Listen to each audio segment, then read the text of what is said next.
Manana CEOs, good morning. Naan Pusi, my name is Bernadette Omnes, CEOs Maaset, thank you. So hello everyone, welcome to Guam!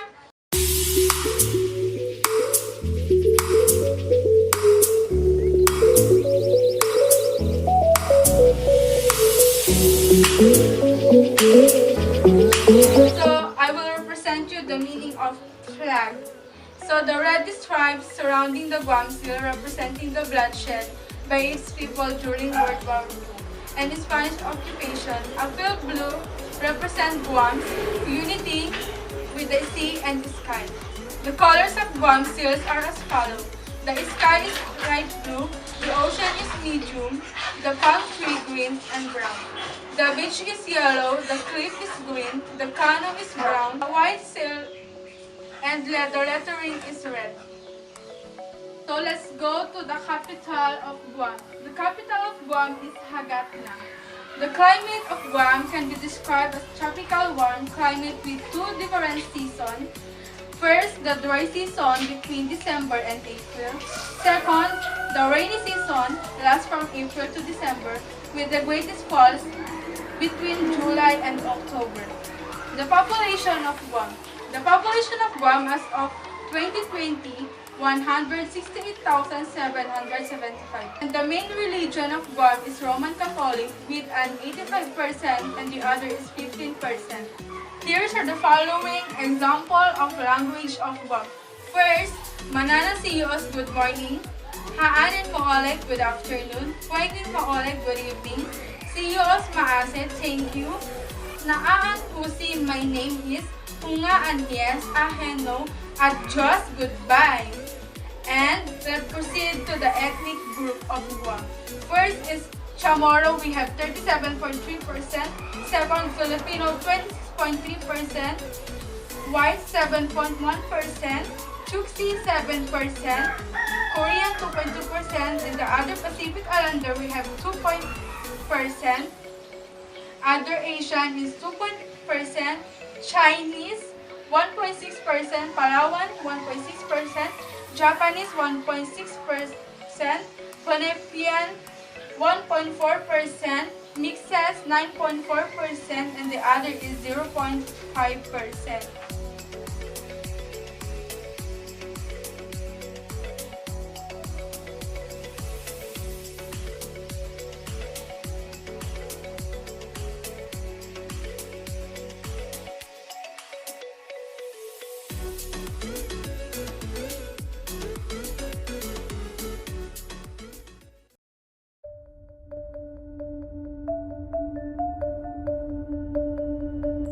So let's proceed to the history of Guam.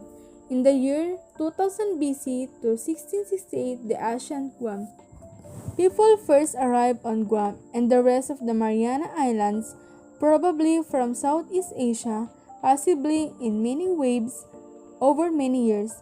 These people evolved into the Chamorro people with their own distinct language and way of life. In the year 1668 up to 1898, the Spanish era, starting with the arrival of Father San Vitores, Guam was colonized by Spain until the Spanish-American War. In the year 1898 to 1941, the U.S. Naval era, the U.S. Navy ruled Guam from the end of the Spanish-American War up until the Japanese invasion of Guam on December 8, 1941, the Chamorros petition for U.S. citizenship for the first time in 1901. In the year 1941 up to 1944, World War II, Japanese era, Japanese force occupied Guam from December 8, 1941 to July 21, 1944. In the year 1944 to 1950, post-war era, a period of rebuilding after the destruction of World War II, naval governors were once again in charge of the island. This the period when the military took land and built several large bases. The people of Guam pushed hard for self-rule and U.S. citizenship. In the year 1950 to 1970 Guamanian era, with the signing of the Organic Act on August 1, 1950, Chamorros became U.S. citizens, though they had limited self-government. The governor, a civilian, was appointed by the U.S. President. The Organic Act set up the government of Guam as well, with administration, the legislature, and the courts. The term Guamanian was coined, which includes Chamorros, Filipinos, and everyone else who makes Guam their home. In the year 1970 of the present contemporary Guam, Guam's first elected governor took office and Guam started having a tourism on a regular basis, which gave the island a secondary industry besides military. Chamorros continued to struggle for self-determination. So welcome to the top tourism destination here in the Guam. So first, our first destination here in the Guam is the Punta dos Amantes, or we called the Two Lover Points. This is perhaps the island's most famous visitors attraction. Being seen by more people than any other attraction in Guam, its figure at the northern end of Tumon Bay rises 368 feet from the reef Venetian it with views of both the eastern and western sides of island. Its location offers a unique view of the mountain volcanic geography of the south and the limestone highland of northern Guam. So we are here again to the top tourism destination in the second places, the Atoll of Freedom. Overlooking the Asan and Agana Bays, on top of prominent stone, the Atoll of Freedom Monumentum invites guests to see and learn about the local culture of the people of the island. The Guam Museum Complex includes a tower that is accessible by an elevator as well as ramps to the top. When you enter the Atoll, you'll immediately feel the cool breeze blowing as you revel in the amazing views from the windows. Immerse yourself by learning about the purpose and motives behind the construction of the monumentum. The plaques on display are full of interesting facts about the Chamorro culture and history. Being a symbol of Chamorro strength, you'll definitely live with a deeper sense of understanding and appreciation of Guam. So, the third top tourism destination here in the Guam is the Chamorro Village. The outdoor mall is open to tourists and locals alike every day, but the main event happens on Wednesday evening from 5:30 to 9:30 p.m. For the outdoor market and variety of all cultural events, you will find inexpensive souvenirs and interesting gifts to take home with you. The fresh local food gives off you a very tempting aroma, and this will be a good way to tickle your taste lands with Guam's local cuisines. Vendors offer a multitude of choices at every reasonable prices. So let's go to the fourth top tourism destination here in the Guam. Guam Zoo. Privately owned by Jimmy and Barbara Cushing, the Guam Zoo was established in 1977 and is now Guam's best kept secret. It is home to over 40 species of local endangerment, marine and wildlife, as well as to numerous exotic and domestic animals from all over the world. So we are here to the top tourism destination in Guam. Lastly, the Fish Eye Marine is full of the wonders of the South Pacific Islands and popular tourist sites, attracting over 180,000 visitors annually underwater. Observatory built in the P.T. Bomb, whole marine pressures is home to an abundance of fishes and marine life. The outdoor restaurant theater is set in a tropical atmosphere surrounded by natural flora with a man-made lagoon and waterfall. Marine activities may be enjoyed in variety during the day, and an authentic and exciting Polynesian diner show at night.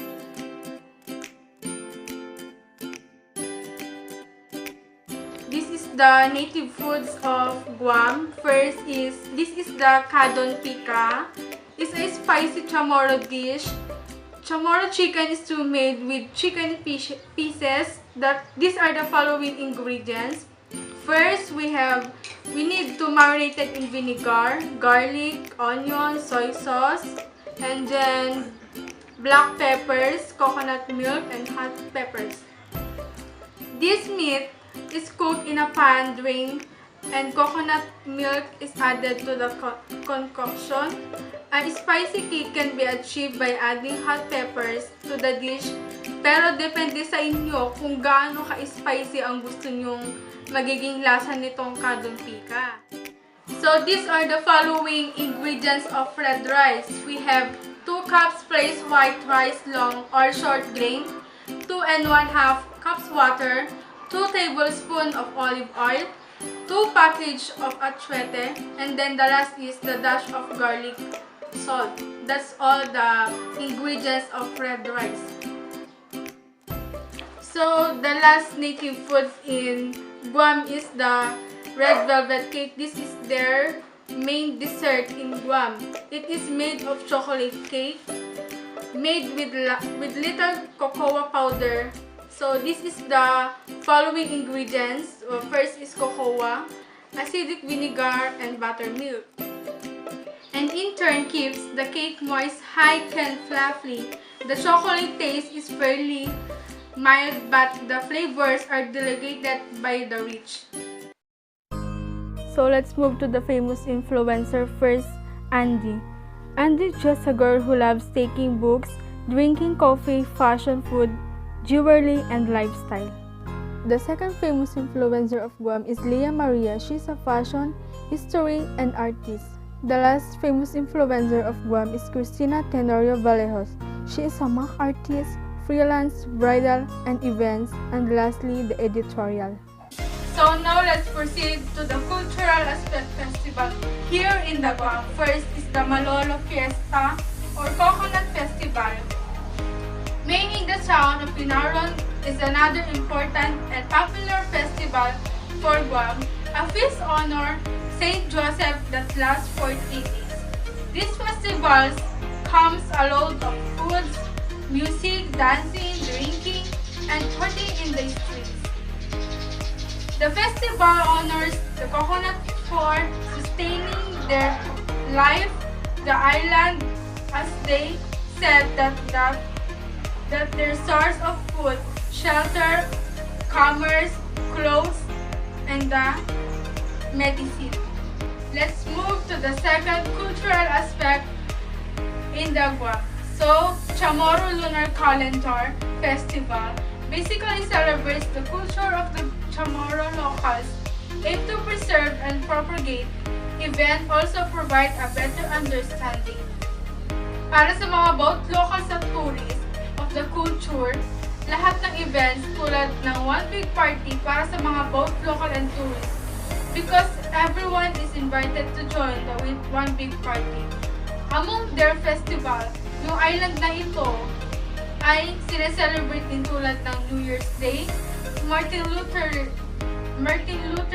King Day, President Day, Memorial Day, U.S. Independence Day, Labor Day, All Souls Day, Thanksgiving, Immaculate Conception Day, and Christmas.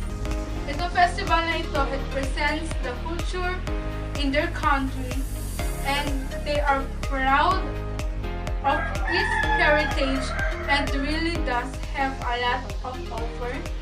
The best thing of this celebration is that everyone is welcome to join. So let's proceed to the traditional dress of Guam. Women wear leaf and bark around waist and of times. Use starter shells styled into an apron-like clothing piece. They also wear a taifi as a top and men were bare-chested, but both genders use floral and coconut scents of their bodies. In numerous European accounts of early Chamorros, men and women were documented having long hair. Some reports men tied their hairs into bands, while others stated men shaved their head with exemptions of one lock. So let's proceed to the business etiquettes. wala akong na-search na business etiquettes ng Guam, I indicate na lang yung culture of Guam. So, first is the crops, including mais, cassava, bananas, and coconut. Guam is important to the export century for distribution of goods throughout the Pacific, particularly the Micronesia. Petroleum and petroleum products, food manufactured goods. So now let's proceed to the dining etiquettes. Men do not necessarily stand when arrives or leaves the table, but younger people are likely to stand when an older person arrives or leaves. Second, the Asian restaurant will always provide you with both chopsticks and cutlery. Napkins are always provided. Third, if you choose not to drink, just say so. This will not be a problem. Fourth, dining etiquette for paying the bill. If a host takes visitors to a restaurant for meal, the host expects to pay the bill. Fifth, dining etiquette for typing hotels automatically add a 10% or 15% service change to them. Lastly, the dining etiquette for leaving the table. If you must leave this table, simply excuse yourself. So let's proceed to the superstitious beliefs of Guam. First is the entrance and exits. Chamorro take every precautions there is to ensure a smooth birth. If either mother-to-be or baby daddy are around the door, they need to fully exit or fully enter, no standing indoors. Second one is the Manaypeng Taw-Taw. Chamorro believe that the people coming from the road or from outside the house can bring in a kind of energy that could harm a pregnant woman or the baby. It is called Manaypeng Taw-Taw. If an expectant father comes home, example visitors and others, he has to wait a 15 minutes or more to cool down before he can see his partner. The third one is Pau Pau. Pau Pau is important. The pregnant woman smells like perfume or cologne according to Chamorros. Chamorros superstitious, the spirits of the land of the oceans could harm pregnant women. If she wears a scent, the spirits are repelled. Fourth is the full moons are no-no. Chamorros get nervous about having a pregnant woman out of church sunset. However, it's easy, especially bad if the full moon is out of bed. Have her home at a reasonable house part. Lastly is the necklace head wraps. Keeping in line with smooth births, Chamorros also believe that the mother should avoid wearing wraps around the head or anything encircling the neck. 4 says avoiding the things prevents the umbilical cord from cooking the baby. So let's proceed to the traditional dances of Guam. So first is the Chamorro dance. The dance that reflect Chamorro culture are performed throughout the world in international competition and showcase and visitors to come to Guam. From far and wide to watch storytelling come to life through dances. The dances of the ancient Chamorro people were not very well recorded and without the work of dedicated artists and scholar native Chamorro, dance would not exist today. So now let's proceed to the trivia of Guam. Guam is located in the northwestern Pacific Ocean and was formerly as the territory of Guam. There is a beach in Guam known as the Guam Beach. The beach also houses Guam's largest beach bar. Guam is also known as the Island of Warriors. Guamanians have to fly 400 miles to Hawaii to receive the PTSD or we call post-traumatic stress disorder. The capital city, Hagatna, formerly Agana, of the country is believed to be one of the oldest European cities in the Pacific. Thank you for watching. Bye-bye.